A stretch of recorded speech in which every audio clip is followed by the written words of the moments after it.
Caleb Kentron. Hey, what's up, everybody? Shout out to Green Party Bookworms.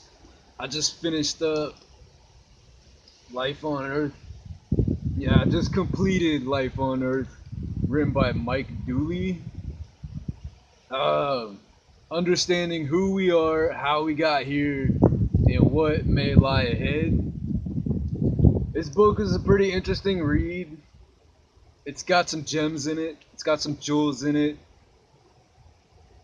Phrase came to mind as I was reading through it. In hip hop, there's a concept of being called, or some rappers or hip hop heads be accused of being fake deep, where they might try to speak on or portray a message just to justify roots in the culture, and it may come across sometimes as wishy-washy or maybe like a shallow depth of the subject, which is my life story. But this book, Life on Earth, it pretty much it it covers everything, like all these massive questions. In fact, the book is a massive questions. I ate through this book in about 2.5 hours, and it's only 190 pages. So at my speed reading rate, that's a little bit slow, and my guess, if not for the breaks that I take in between chapters and all this and that of why it took longer to read this one, is because of the way that it's written. I don't really like the way that it's written. All the segments are questions. It's like all the way through the book, it's rhetorical questions with answers that start off with, like, nonsense, or well, consider this. And I mean, it's got, like I said, a lot of really good jewels and gems in it, but some of it just it really seems like the author Mike Dooley, wrote down a bunch of these, pretty much like deep questions from all aspects of life, from the afterlife to disasters and predestination and all these things. And it's like a bunch of questions, really deep questions written out, and the author wrote out all these descriptions, and that's fine and everything. But in the book, it's a lot of it's presented in a way that it seems like fact, but like a religious authorship. Most of it comes from a spiritual place of uncertainty. So the way that it's written in facts, I kind of don't like. A lot of the questions I would have my own answers to through my own readings, and that was another thing I kind of didn't like reading through it, was that a lot of times when you read a book, there's a lot of correlation of information that you might have read elsewhere that you could connect through it. And through this one, there was a lot of that. It was a lot of repetitious. There's a lot of repetitious responses to the questions, and I believe the intent of the book is to provide relief for people who feel they may be lost. Like, if you're a person who's depressed on occasion, this book is a pick me up as fuck. All the somewhats, and we'll take a look at this, and how about looking at it like this? And this book would be great for a person with depression. I definitely feel like a pickup after reading through it, just because after being barraged with all these questions about life and the universe, and provided these answers that sort of cast any shadows of doubt one might have upon themselves, to decide to say, well, look, you do have time for everything, and it's all to be enjoyed, and every moment of life is a celebration, because existence, and things like this. But some of it is, you can kind of get lost in. Um, but there's like a 20-step process in here too, from like just having a vision and question everything, and be prepared, all these things. Like, there's 20 steps, which I was thinking while reading through them. In Akron and across the nation, we have AA, which has a 12 step program, which is very religious. And people in Akron times will say, when we talk about the Green Party, well, I don't like that the 12-step program incorporates religious so much, because I'm not a religious person. And reading through this, I was thinking, an alcoholic that might be seeking an alternate reference for steps to curbing their habit might find them in the 20 steps in this book, Life on Earth. And that's the stuff that I'm talking about, like the kind of gems that are seen in here. And there was a question that I really liked too, which is like the one question in this book that really kind of provoked my thought to things that I hadn't thought about yet. And that's is, because they talk about souls in this book, they kind of, it's like speaking on like spirituality, but outside the religious spectrum, answering these questions from a human perspective rather than a divine literature interpretation.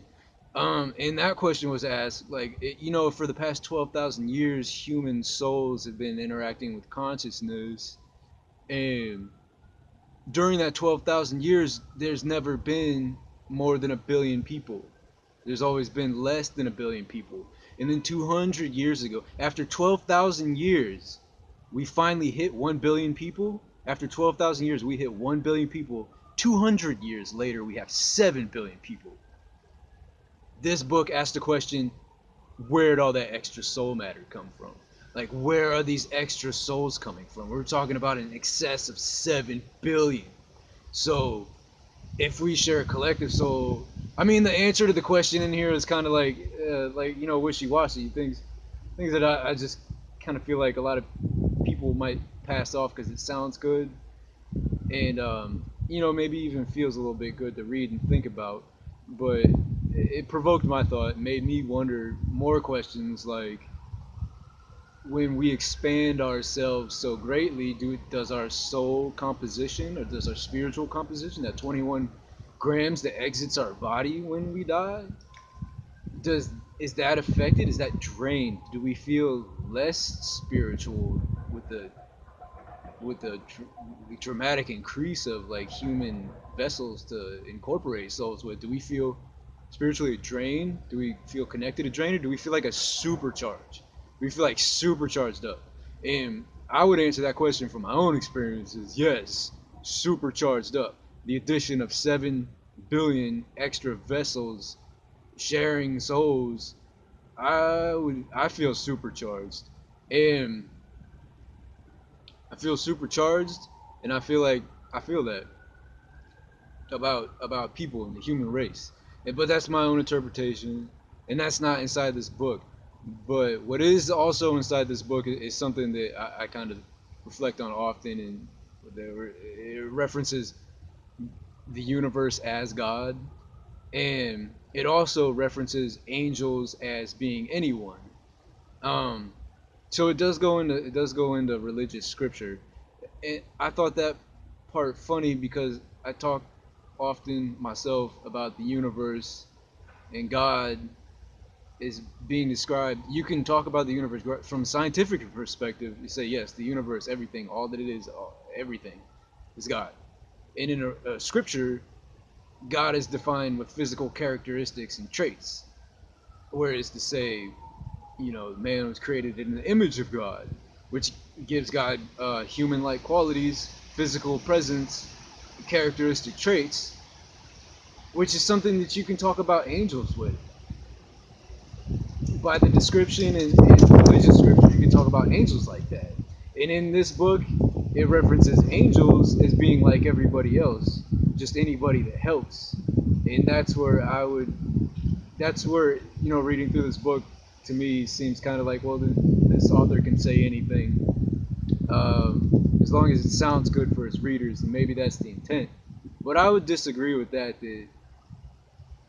just like the religious scripture describes God in a physical presence and characteristics, and the same goes for angels, physical presence, characteristics that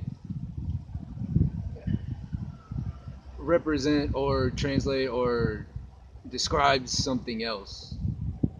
And so I thought it was funny that in this book we have the universe is God and angels are everybody, when my personal take on it has been God has physical characteristics and angels are indifferent from humans in some kind of way, shape, or form.